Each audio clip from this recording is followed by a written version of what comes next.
কাবা ঘরের একজন কাল ইমাম আছে, নাম ইমাম আল কালবানি। দেখছেন এই ইমামরে আপনারা? উনি লন্ডনে একটা ইন্টারভিউতে বলেছেন, আমার মায়ের বদদোয়া আমাকে কাবা ঘরের ইমাম বানিয়েছে। লন্ডনে একটা কনফারেন্সে উনি ইন্টারভিউ দিচ্ছিলেন, তো ওনাকে বলা হলো কাবার সব ইমাম সাদা ইমাম, আপনি কালো মানুষ কেমনি ইমাম হইলেন? উনি বললেন, আমার মায়ের বদদোয়া আজকে আমাকে কাবা ঘরের ইমাম বানিয়েছে। উনি বললেন, আমি ছোট্টবেলা অনেক বদের হাড্ডি ছিলাম, আমার মতো দুষ্ট আমার এলাকায় কোনো ছেলে ছিল না। মানুষের গালাগালি, মারামারি, দুষ্টামি, ভাঙচুর, চেঁচামেচি, চিৎকার, বিশৃঙ্খলা আমার মতো কেউ বেশি করতে পারতো না। কিন্তু আমার মা ছিল অনেক বড় আল্লাহওয়ালা। আমার মা জানতেন আল্লাহর কাছে দোয়া করার কত বড় পাওয়ার। আমার মা যখন আমার উপর রেগে যেতেন, আমার মা জানতেন রাগের মাথায় বদদোয়া দিলে বদদোয়া কবুল হয়ে যাবে। এজন্য যখনই আমি বেশি দুষ্টামি শুরু করে দিতাম, আমার মা রেগে আমারে বদদোয়া দিয়ে বলতেন, আল্লাহ তোরে হেদায়েত দেখ, আল্লাহ তোরে কাবা ঘরের ইমাম বানায় দে। মা যখন রেগে যেতেন, রেগে মেগে উনি সব সময় বলতেন, আল্লাহ তোরে হেদায়েত দেখ, তোরে কাবার ইমাম বানায় দেখ। রাগে রাগে ভালো দোয়া করতেন। সুবহানাল্লাহ কইতে বললেন না? আপনারাও আপনাদের ছেলে মেয়েদের জন্য একটা ভালো দোয়া সেট করে নেবেন, রাগ আসলে ওই দোয়াটা করবেন, ওইটার উপরে জাল মিটাবেন, রাগ মেটাবেন ওইটার উপর। পারা যাবে? পারা যাবে? 12 নাম্বার, ছেলে মেয়েদের সাথে খেলাধুলা করবেন। ঘরে খেলবেন, বাগানে গেলে খেলবেন, ছোট্ট বল নিয়ে আপনি দিবেন আপনার ছেলের হাতে, ছেলে দিবে আপনার হাতে। খেলাধুলার দরকার আছে না? আল্লাহ রাসূল সাল্লাল্লাহু আলাইহি ওয়াসাল্লাম বনুল আব্বাস চাচাতো ভাইগুলোর এক জায়গায় এক লাইনে দাঁড় করাইতো আর বলতো, মান সাবাকা ইলাইয়া ফালাহু কাদা ওয়া কাদা, যে দৌড়ে এসে আমারে ধরতে পারবি তার এই পুরস্কার দিব। ওনার চাচাতো ভাইগুলো পাগলের মতো একসাথে দৌড়ে এসে কেউ বিশ্বনবীর কাঁধের উপরে উঠতেন, কেউ বুকের উপরে উঠতেন। বিশ্বনবী সবাইকে সবার হাতে হাদিয়া তুলে দিতেন। বিশ্বনবী নিজের কলিজার টুকরা কন্যা ফাতেমা রাদিয়াল্লাহু তাআলা আনহার 2 সন্তান হাসান আর হুসাইনকে নিয়ে সব সময় খেলতেন। পড়েন সুবহানাল্লাহ। হাসান আর হুসাইন রাদিয়াল্লাহু তাআলা আনহুমা বিশ্বনবীকে ঘোড়া বানিয়ে খেলতেন। ঘোড়া হতো কে? সবাই বলতে হবে, ঘোড়া হতো কে? আর ঘোড়সাওয়ার কে? হাসান আর হুসাইন। বিশ্বনবীরে ঘোড়া বানায় এরা কান্দে উঠতো। আর বিশ্বনবী বাবরি চুল রাখতেন, ওই বাবরি চুল ধরে এরকম ঘোড়া ঘোড়া খেলতো। সুবহানাল্লাহ পড়বেন না? মনে থাকবে বাচ্চাদের সাথে খেলাধুলা। 13 নাম্বার, কঠিন কঠিন ইবাদতগুলো বাচ্চাদেরকে ঘরে প্র্যাকটিস করাবেন। যেমন রমাদানের রোজা যদি রাখতে চায় রাখতে দিন। এই যে এপ্রিলে আসতেছে রোজা, অনেকে কয় হুজুর পারবে না, ছেলে কয় পারুম, বাবা কয় পারবে না। টিভিতে আমাকে অনেক জায়গায় লাইভ প্রশ্ন করেছে যে হুজুর আম্মু আমাকে রাখতে দেয় না, আমার রাখতে মনে হচ্ছে, আমি কি করব? আমি বলছি তুমি রাইখা ফেলবা। একদিন 2 দিন না খেয়ে থাকলে কোনো বাচ্চা মরে না মিয়া, মরবে? ওর যে স্পিরিটটা আছে এটাকে ইসলামের পক্ষে কাজে লাগান। ও রাখতে চায়, আপনি বাচ্চা দেন কেন? বাচ্চা দেবেন না। আমি যখন খুব ছোট, আমিও রোজা রাখার জন্য জোর করতাম, খুব জোর করতাম। তো আমার দাদি আমারে শিখাই দিত। আমি যখন স্কুলে যেতাম বলতো যে তোর রোজা রাখা লাগবে না, সারাদিন একটা কাজ করবি, তুই সকাল থেকে দুপুর 12টা পর্যন্ত না খেয়ে থাকলে অর্ধেক রোজা, 12টার দিকে আইসা ইফতারি করবি। তো আমার স্কুল ছুটি হইতো 12টায়, আমি 12টার দিকে আইসা ইফতারি করে ফেলতাম। তো আমার অর্ধেক রোজা হয়েছে। এরপরের দিন আবার 12টার দিকে উনি দাদি বুঝাইতেন যে তোর 2 অর্ধেক মিলে 1 রোজা, এই পুরা রমজানে তুই রাখবি 15টা রোজা। এরকম বুদ্ধি আছে না নাই? একেবারে ছোট্ট যারা যারা রাখলে আসলেই ক্ষতি হতে পারে, এদেরকে এইভাবে বুঝাবেন যে অর্ধেক অর্ধেক 2 অর্ধেক মিলে একটা হবে। এরপর একটু বড় হলে রাখতে চাইলে রাখার সুযোগ দিবেন। ছোট বাচ্চা, যে বাচ্চার আমলনামা এখনো শুরু হয় নাই, যত নেক আমল করবে সব বাবা মার আমলনামায় তুলে দেয় কে? এজন্য অভ্যাস করেন। ডিসেম্বরে যখন স্কুল ছুটি দেয়, ফ্যামিলির সবাই মিলে রাতে ওঠেন, রাত 4টার দিকে তাহাজ্জুদের প্রোগ্রাম হবে। আপনি ইমাম, পেছনে থাকবে আপনার ছেলে, একেবারে শেষ কাতারে আপনার স্ত্রী আর আপনার মেয়েরা। পারা যাবে? আওয়াজ করে বলতে হবে ইনশাআল্লাহ। 14 নাম্বার, ছেলে মেয়েদেরকে ভালো ভালো নামে ডাকেন। বিশ্বনবী সহ অন্যান্য সব নবীরা ছেলে মেয়েদেরকে যখন ডাকতেন আদর করে ডাকতেন ইয়া বুনাইয়া। ইয়া বুনাইয়া মানে ও আমার কলিজার টুকরা সন্তান। ইয়া বুনাইয়া, হে আমার কলিজার টুকরা সন্তান। ফাতেমা রাদিয়াল্লাহু তাআলা আনহা যখন বিশ্বনবীর ঘরে আসতেন, বিশ্বনবী বলতেন মারহাবান বিবনাতি, ওয়েলকাম মাই ডটার। ও আমার কন্যা, আমার ঘরে তোমাকে ওয়েলকাম। মারহাবান বিবনাতি, হে আমার কন্যা, আমার বাসায় তোমাকে সুস্বাগত। সুবহানাল্লাহ পড়বেন না? আর ইমাম হাসানকে বিশ্বনবী ডাকতেন লুকা। যখন ফাতেমা রাদিয়াল্লাহু তাআলা আনহার ঘরে বিশ্বনবী বেড়াতে যেতেন, যেই বলতেন আইনাল লুকা, আইনাল লুকা, আমার পিচ্চি কলিজার টুকরাটা কোথায়? সুবহানাল্লাহ পড়েন। সুন্দর নাম ধরে ডাকবেন। 15 নাম্বার, বাচ্চাকে আগে সালাম দিবেন। বাচ্চাকে আগে কি দিবেন?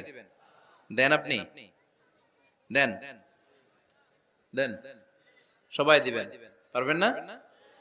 আপনি ভাবিকে দিবেন, ভাবি আপনাকে দিবে। ঘরে ঢোকার সময় একটা কম্পিটিশন তৈরি করে ফেলতে হবে, দরজা খোলার সাথে কে আগে দিতে পারে।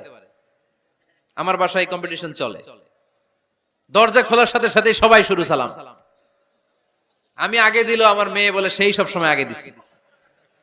জীবনে এদের সাথে আপনি পারবেন না, এরাই আপনাকে আগে দিয়ে দিবে। আজকে থেকে এই প্রতিযোগিতা করা যাবে। ঘরে ঢুকে আগে আমাদের কি চলবে?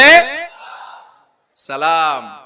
16 নাম্বার, বাচ্চাদেরকে গিফট দিবেন। বলবেন 5 ওয়াক্ত নামাজ পড়লে তোমার এটা কিনে দিব, রমজানের রোজা রাখলে তোমাকে কক্সবাজার বেড়াতে নিয়ে যাব, এই সূরাটা মুখস্থ করে শোনালে তোমার নিয়ে উমরা করতে যাব।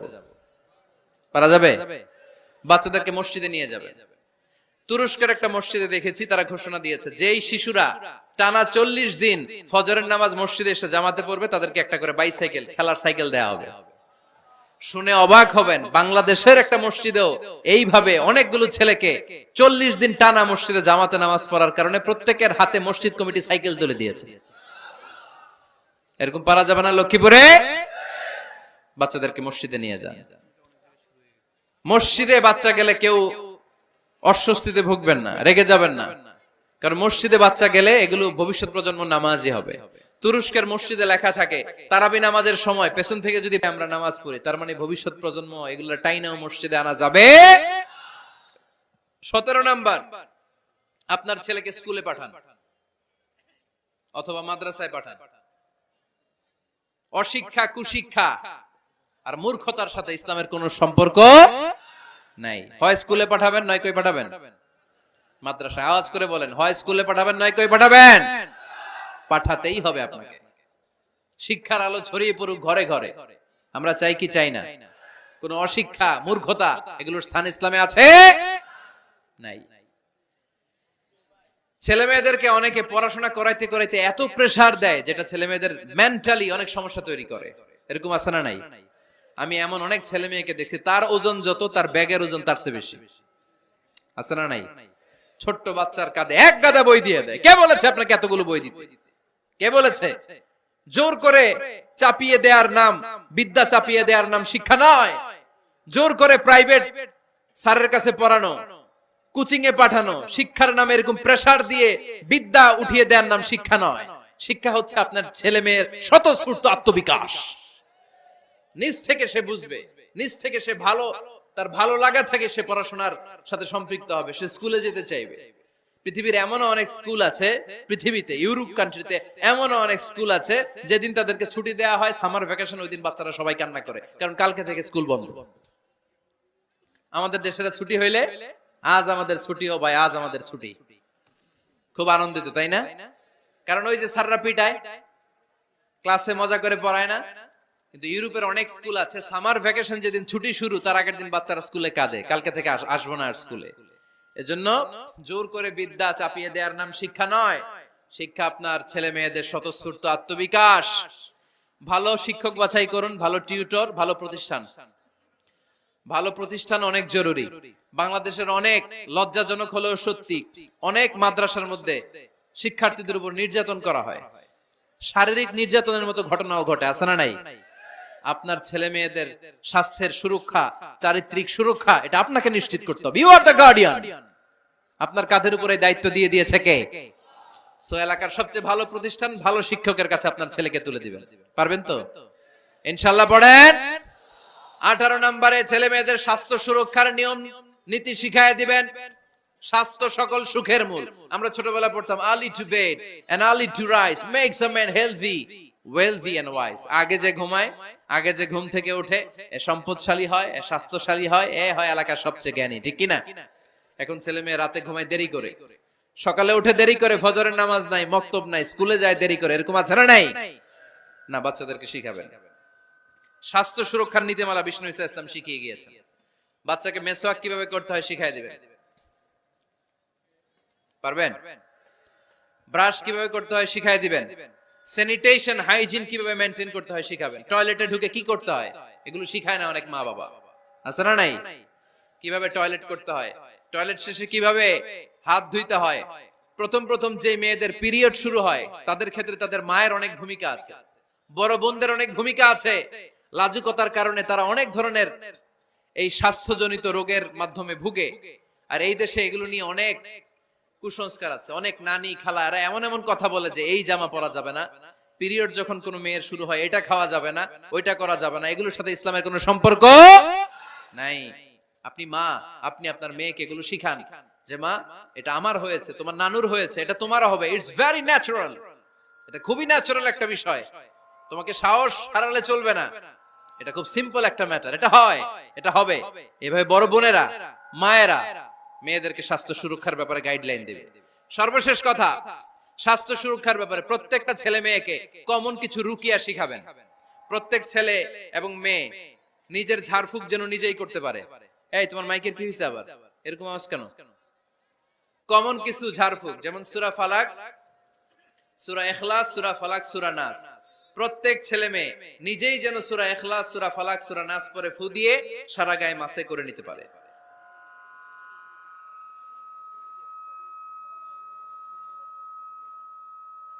কি মাইকের কি সমস্যা? মাইক পেন আছে?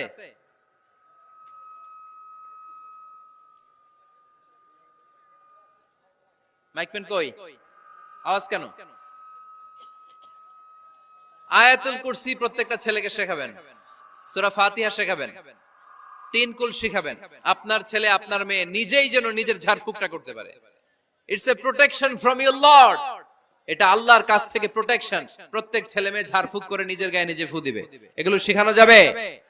19 নাম্বার, ছেলে মেয়েদেরকে নামাজের আদেশ করেন। বিশ্বনবী বললেন মুরু আওলাদাকুম বিসসালাতি ওয়া হুম আবনাউ সাবঈ সিনিন ওয়াদরিবুহুম আলাইহা ওয়া হুম আবনাউ 10 সিনিন। ছেলে মেয়েদের বয়স যখন 7 হয়ে যায় নামাজের আদেশ দিয়ে দাও। আবার ছেলে মেয়েদের বয়স যখন 10 হয়ে যায় শাসন করে হলেও মসজিদের ভিতরে ঢুকায় দাও। আদেশটা কার? চিল্লায় বলতে হবে আদেশটা কার? আউয়ালু মা ইউহাসাবু বিহিল আবদু ইয়াউমাল কিয়ামাতি আস-সালাহ। কিয়ামতের দিন সর্বপ্রথম আল্লাহ যে হিসাবটা চাইবে সেটা সালাতের হিসাব। যার নামাজ নাই তার ঈমান নাই। আওয়াজ করে বলেন, যার নামাজ নাই তার কি নাই? ঈমান নাই। ছেলে মেয়েদেরকে শিখান। অনেকে 4 ওয়াক্ত নামাজ পড়ায়, ছেলে মেয়েদেরকে ফজরের সময় ডাকেন, আছে না নাই? যদি জিজ্ঞেস করি কেন ডাকেন না, কয় আদরের ছেলে একটু ঘুমাক। আচ্ছা, ভোর 5টার দিকে যদি আপনার ঘরে আগুন লাগে কি করবেন? ভোর 4টার দিকে আপনার ঘরে দাউ দাউ করে সিলিন্ডার ব্রাস্ট হয়ে আগুন লাগছে, কি বলবেন? ছেলেটার একটু ঘুমাক, আদরের ছেলে তো, হ্যাঁ বলবেন না? তখন কি করবেন? ডাকবেন। এই দুনিয়ার আগুন থেকে বাঁচানোর জন্য যদি ছেলেকে ফজরের সময় ডাকেন, জাহান্নামের আগুন থেকে বাঁচানোর জন্য ফজরের সময় ওকে ডেকে দেওয়ার দরকার আছে না নাই? 20 নম্বরে, ছেলে মেয়েদের বয়স যখন 10 বছর হয়ে যায় বিশ্বনবী বললেন তাদের বিছানা আলাদা করে দাও। ইদা বালাগাল আওলাদু 10 সিনিন ফাররিকু বাইনাহুম ফিল মাদাজি। ছেলে এবং মেয়ে বয়স যখন 10 বছর হয়ে গেলে মেয়ে তার বাবার সাথে এক বিছানায় ঘুমাতে পারবে, ছেলে তার মায়ের সাথে এক বিছানায় শুতে পারবে। তাদের বিছানা আলাদা করে দেন। In this time they should have taken some a little bit privacy, একটু প্রাইভেসি দেন ওদেরকে, ওদের প্রাইভেট লাইফ লিড করতে দেন। কিন্তু যতই প্রাইভেট লাইফ লিড করুক, বাবা মা হিসেবে আপনার মনিটরিং থাকার দরকার আছে না নাই? আপনার ছেলে কার সাথে মেশে, আপনার ছেলে কোথায় যায়, কোন কোন চ্যানেল দেখে, অনলাইনে কি ব্রাউজ করে, তাফসীর মাহফিল দেখে নাকি পর্নোগ্রাফি দেখে যৌবনটাকে নষ্ট করে, এটা দেখার দরকার আছে না নাই? সব মনিটরিং করতে হবে। 22 নাম্বার, প্রপার ট্রেন আপ করেন। ছেলে মেয়েদেরকে সাঁতার শিখান। সাঁতার শিখাইছেন নিজে, ছেলে মেয়েকে কে কে হাত তোলেন? শিখাইছেন? শিখাইছেন? শিখান নাই, এ ভুল করছেন আপনারা, হাত নামান। ছেলে মেয়েদেরকে মাস্ট সুইমিং শিখাবেন। দেখেন এই রাস্তায় কিভাবে চলতে হয় বাবা ধরে ধরে শিখায়। আব্বু হাঁটো হাঁটো, পড়ে গেলে আবার ধরে। মাটির মধ্যে কেমন করে আপনার ছেলে হাঁটবে চলবে এটা শিখাইলেন। আপনার ছেলে যদি পানিতে পড়ে, ওইখানে কিভাবে বাঁচতে হবে শিখানোর দরকার আছে না নাই? সন্তানকে কখনো ননির পুতুল করে গড়ে তুলবেন না, কষ্ট সহিষ্ণু করে গড়ে তোলেন। উপকূল পরিবেশে, কষ্টকর পরিবেশে কেমন করে বেঁচে থাকতে হয় এগুলো শিখায় দেন। ওর জীবনটারে কল্যাণময় করে দিবে কে? খেয়াল রাখবেন, সব ছেলে মেয়েদেরকে সুইমিং শিখাবেন, কুকিং শিখাবেন, রান্না শিখলে কাজে লাগে না? ওরে হোস্টেলে দিলে নিজে রান্না করে খেতে পারবে, বাইরে স্কলারশিপ পেয়ে পড়তে গেলে নিজে রান্না রিজেন্ট করতে পারবে। ড্রাইভিং শিখাই দিবেন। আল্লাহর হাবিব সাল্লাল্লাহু আলাইহি ওয়াসাল্লাম বলেছেন, আল্লিমু আওলাদাকুম আস-সিবাহা ওয়ার রিমায়া ওয়া রুকুবাল খাইল। তোমরা তোমাদের সন্তানদেরকে সিবাহা মানে সাঁতার শিখাও। এটা আমি বানায়ে বলি নাই। কোন বর্ণনায় এসেছে সাইয়েদনা ওমর ফারুক বলতেন, কোন বর্ণনায় এসেছে আল্লাহর হাবিব বলতেন, ছেলে মেয়েদেরকে সাঁতার শেখাও যেন পানিতে ডুবে মারা না যায়। ওয়ার রিমায়া মানে কিভাবে তীর মারতে হয় শিখাও। ওই সময় ছিল তীর মারা, এখন হচ্ছে মার্শাল আর্ট, এখন কুংফু, এখন কারাটে। কেমন করে আত্মরক্ষা করবে প্রত্যেক ছেলে মেয়েদের জানার দরকার আছে না নাই? ওয়া রুকুবাল খাইল, কেমন করে ঘোড়ায় চড়তে হয় শিখাও। তখন ছিল ঘোড়ায় চড়া, এখন হইতেছে গাড়িতে চড়া। পাবলিক বাসে কেমনে চলতে হয়, পাবলিকলি কিভাবে মিশতে হয় জানার দরকার আছে না নাই? ছেলে মেয়েটারে মাঝে মাঝে বাজারে পাঠান, ওরে কিছু কিনে আনতে দেন। ও যদি লস করেও আসে তারপরেও দেন, ওর শিখার দরকার আছে না নাই? ল্যাঙ্গুয়েজ শিখান, ছেলে মেয়েদেরকে একাধিক ল্যাঙ্গুয়েজ শিখাবেন। প্রথমে শিখাবেন শুদ্ধ মাতৃভাষা, ঘরে শুদ্ধ ভাষায় কথা বলার চেষ্টা করুন। শুদ্ধ বাংলা ভাষা প্রথম, দ্বিতীয় হচ্ছে কোরআনের ভাষা আরবিক, নাম্বার 3 হচ্ছে ইন্টারন্যাশনাল ল্যাঙ্গুয়েজ ইংলিশ। আমার বাংলাদেশের প্রত্যেকটা ছেলের 3টা ল্যাঙ্গুয়েজ জানার দরকার আছে না নাই? জানার দরকার আছে না নাই? আমরা পৃথিবীর যেখানে যাই ওখানে কথা বলতে পারি। আমরা ইংরেজদের সাথে ইংরেজিতে কথা বলি, আরবদের সাথে আরবিতে কথা বলি, আর আমাদের দেশে বাংলায় কথা বলি। তাহলে মাল্টি ল্যাঙ্গুয়েজেস জানতে হবে আপনার ছেলে মেয়েদেরকে। 23 নাম্বার, টাইমলি ম্যারেজ, সময় মতো বিয়ে দিয়ে দেন। বাবা এবং মা, ছেলে মেয়ে যদি বড় হয়, ম্যাচিউরড হয়, বিয়ে দিয়ে দিবেন। কি করবেন? হ্যাঁ, এই খুশি হয়ে গেছে, ছেলে পেলে খুশি। ওয়া আনকিহুল আয়ামা মিনকুম ওয়াস-সালিহিনা মিন ইবাদিকুম ওয়া ইমাইকুম, যারা অবিবাহিত বিশ্বনবী বলেন এদেরকে বিয়ের পিঁড়িতে বসায় দাও।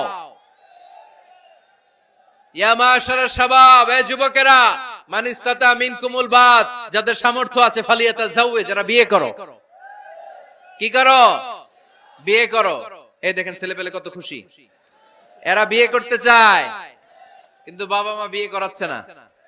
ছেলের বাবা মেয়ের বাবা, ওরা যদি ম্যাচিউরড হয় ওদেরকে বিয়ে করায় দেন। চেয়ারম্যান সাহেবরা কই? এমপি সাহেব আস, এদেরকে একটু দেখেন। আচ্ছা, সব শেষ কথা, তাকসিমুল মিরাস বিল আদল, ছেলে মেয়েদের মাঝখানে ন্যায় সঙ্গতভাবে মিরাসের বন্টন করতে হবে। ছেলে পাবে যদ্দুর, মেয়ে পাবে অর্ধেক। আচ্ছা এবার আওয়াজ করে উত্তর দেন তো, ছেলেকে যদি দেন 2 লাখ, মেয়ে পাবে কয় লাখ? ছেলেকে যদি দেন 4টা গাড়ি, মেয়ে পাবে কয়টা গাড়ি? আইনটা কার? চিল্লায় বলতে হবে, আইনটা কার? রব্বুল আলামিন বলেন, ইউসিকুমুল্লাহু ফি আওলাদিকুম লিযযাকারি মিসলু হাযযিল উনসায়াইন। আল্লাহ বিধান দিলেন ছেলে পাবে যতটুকু, মেয়ে পাবে তার অর্ধেক। আপনাদের লক্ষ্মীপুরের কি অবস্থা? এভাবে বন্টন হয় তো? বন্টন হয়? অনেক বাবা আছে, মেয়েরে বলে, মা তোর ভাইরে সব দিয়া দিলাম, তোর লেগে দোয়া করে দিলাম। কত বড় ডাকাইত! অনেক মা আছে ছেলের পাতে মুরগির রান দেয়, মেয়ের পাতে মুরগির ঠ্যাং দেয়। আছে না নাই? ওই মা বাবাদের শেষ জীবনটা দেখবেন ছেলের বাড়িতে কাটে না, মেয়ের জামাইয়ের বাড়িতে কাটে। এরকম হয় না? প্রকৃতির খেলা বড় খেলা, এজন্য ইনসাফের সাথে এটা বন্টন করবেন। 25 নাম্বার পয়েন্ট, সর্বশেষ পয়েন্ট, সূরা লোকমানে আল্লাহ তাআলা প্রত্যেক বাবা তার ছেলেকে কি কি পরামর্শ দিবে, কি কি আদেশ দিবে, কি কি নাসিহাত দিবে, সূরা লোকমানের 12 নম্বর আয়াত থেকে 19 নম্বর আয়াত। কত নম্বর আয়াত থেকে? 12 থেকে 19। এই আয়াতগুলোর মধ্যে একজন বাবা, একজন গার্ডিয়ান তার ছেলেকে কি কি উপদেশ দিবে, এই সবগুলো উপদেশ কোরআনের মধ্যে তুলে ধরেছে কে? আজ রাতে সূরা লোকমানের 12 নম্বর আয়াত থেকে 19 নম্বর আয়াত, এই আয়াতের অর্থগুলো ছেলে মেয়েদেরকে বসায় একসাথে পড়বেন। রাজি আছেন? আওয়াজ করে পড়েন ইনশাআল্লাহ। আল্লাহ আমাদের ফ্যামিলি গুলোরে তুমি জান্নাতি ফ্যামিলি বানাও, আমাদের ছেলে মেয়েগুলোর আল্লাহ তুমি মানুষের মতো মানুষ বানাও, তাদেরকে তুমি দেশপ্রেমিক বানাও। কোরআন এবং সুন্নাহর আলোকে যে গাইডলাইন গুলো আমরা শুনলাম কিভাবে ছেলে মেয়েদেরকে মানুষ করতে হবে, এগুলো যেন আমরা মেনে চলতে পারি, আল্লাহ তুমি তৌফিক দাও। আর জোরে পড়তে হবে আমিন। এটা কি?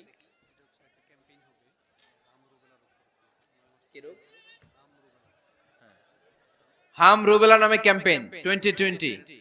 হাম রুবেলা ভাইরাসের টিকা দেয়া হবে 9 মাস থেকে 10 বছর বয়সের সকল শিশুকে 1 ডোজ করে টিকা দেয়া হবে 29 ফেব্রুয়ারি থেকে 21 মার্চ পর্যন্ত। কোথায় দেয়া হবে? সব সরকারি স্বাস্থ্য কমপ্লেক্সে দেয়া হবে। সারা বাংলাদেশে আপনারা আপনাদের স্বাস্থ্য কমপ্লেক্স এবং ইপিআই কেন্দ্রগুলোতে আপনাদের ছেলে মেয়েদেরকে পাঠাবেন। প্রিয় ভাইয়েরা, 25টা পয়েন্ট আপনাদেরকে বলেছি, সবগুলো মনে রাখা সম্ভব না। ইউটিউবের ভাইয়েরা এগুলো আপলোড করে দিবে, বাসায় বসে ভাবিরে নিয়ে ঠান্ডা মাথায় শুনবেন, যার যেটাতে গ্যাপ আছে নোট করে নেবেন। আমরা চাই আমাদের বাংলাদেশের প্রতিটা ফ্যামিলি জান্নাতি ফ্যামিলি হোক। আমরা চাই আমার বাংলার 68,000 গ্রাম থেকে কোরআনের সুমধুর বাণী সকালবেলা ভেসে আসুক। আমরা চাই আমরা একসাথে স্বামী স্ত্রী বাচ্চা কাচ্চা সবাই দুনিয়াতে যেমনি এক ঘরে থাকে আল্লাহর জান্নাতেও একসাথে থাকবো, ঠিক কিনা? আল্লাহ আমাদের সবাইকে কথাগুলো বুঝার ও আমল করার তৌফিক দান করুক। আমরা পড়ি আমিন। বিল্লাহি মিনাশ শাইতানির রাজীম। বিসমিল্লাহির রহমানির রহিম। তাবারাকাল্লাযী বিয়াদিহিল মুলকু ওয়া হুয়া আলা কুল্লি শাইইন কাদির। الذي خلق الموت والحياة ليبلوكم أيكم أحسن عملا وهو العزيز الغفور. الذي خلق 7 سماوات طباقا ما ترى في خلق الرحمن من تفاوت فارجع البصر هل ترى من فطور ثم ارجع البصر كرتين ينقلب إليك البصر خاسئا وهو حسير. ولقد زينا السماء الدنيا بمصابيح وجعلناها رجوما للشياطين وأعتدنا لهم عذاب السعير. وللذين كفروا بربهم عذاب جهنم وبئس المصير. إذا ألقوا فيها سمعوا لها شهيقا وهي تفور تكاد تميز من الغيظ كلما ألقي فيها فوج سألهم خزنتها ألم يأتكم نذير قالوا بلى قد جاءنا نذير فكذبنا وقلنا ما نزل الله من شيء إن أنتم إلا في ضلال كبير. وقالوا لو كنا نسمع أو نعقل ما كنا في أصحاب السعير فاعترفوا بذنبهم فسحقا لأصحاب السعير. إن الذين يخشون ربهم بالغيب لهم مغفرة وأجر كبير. وأسروا قولكم أو اجهروا به إنه عليم بذات الصدور. ألا يعلم من خلق وهو اللطيف الخبير. هو الذي جعل لكم الأرض ذلولا فامشوا في مناكبها وكلوا من رزقه وإليه النشور. أأمنتم من في السماء أن يخسف بكم الأرض فإذا هي تمور أم أمنتم من في السماء أن يرسل عليكم حاصبا فستعلمون كيف نذير. ولقد كذب الذين من قبلهم فكيف كان نكير. أولم يروا إلى الطير فوقهم صافات ويقبضن ما يمسكهن إلا الرحمن إنه بكل شيء بصير. أمن هذا الذي هو جند لكم ينصركم من دون الرحمن إن الكافرون إلا في غرور. أمن هذا الذي يرزقكم إن أمسك رزقه بل لجوا في عتو ونفور أفمن يمشي مكبا على وجهه أهدى أمن يمشي سويا على صراط مستقيم قل هو الذي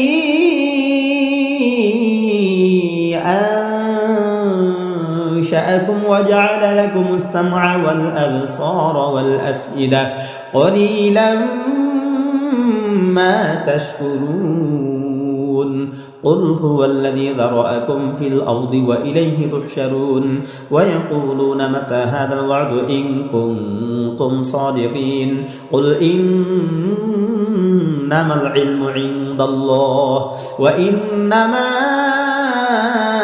أنا نذير مبين فلما رأوه زلفة سيئت وجوه الذين كفروا وقيل هذا الذي كنتم به تدعون قل أرأيتم من أهلكني الله ومن معي أو رحمنا فمن يجير الكافرين من عذاب أليم قل هو الرحمن آمنا به وعليه توكلنا فستعلمون من هو في ضلال مبين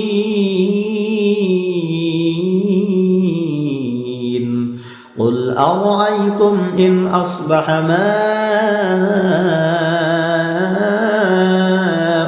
غورا